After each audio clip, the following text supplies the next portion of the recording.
বেশ কয়েকদিন আগে বাড়িতে না দুটো মোছা কেনা হয়েছিল, আর মোছাগুলোর না সাইজগুলো বেশ বড় ছিল আর দামটাও অনেক কম ছিল, তাই জন্য আমরা দুটো করে নিয়ে নিয়েছিলাম।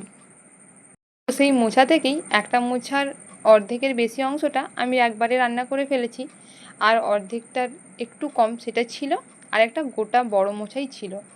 তো ভাবলাম কালকে সকালবেলা রান্না করব, তাই সন্ধেবেলা মোছাটাকে নিয়ে বসেছি ছাড়াবো বলে।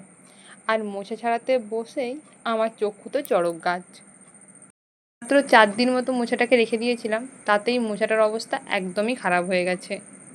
মোছার সমস্ত ফুলগুলোই নষ্ট হয়ে গেছে, পুরো কালো কালো ভাব ধরে গেছে। আর এত কালো ভাব ধরা দেখে কি আর খেতে ইচ্ছে করে বলো?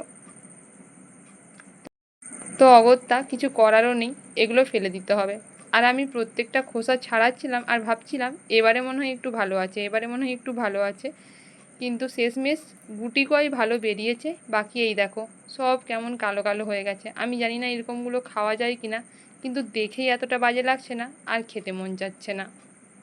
বলেছিলাম না আগের মোছাটার কিছু ছিল, তো সেইটা এইটা, তো ওটাও আমি ছাড়িয়ে নিচ্ছি। কি অবাক কথা, এইটার ফুলগুলো সব ঠিক আছে, কিন্তু যেটা একদম পুরো গোটা মোছাটা ছিল সেটারই ফুলগুলো নষ্ট হয়ে গেছে।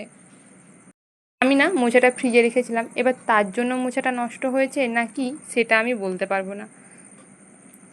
টাকা দিয়ে কেনা জিনিস যদি ফেলে দিতে হয় না, সেটা বড্ড বেশি গায়ে লাগে।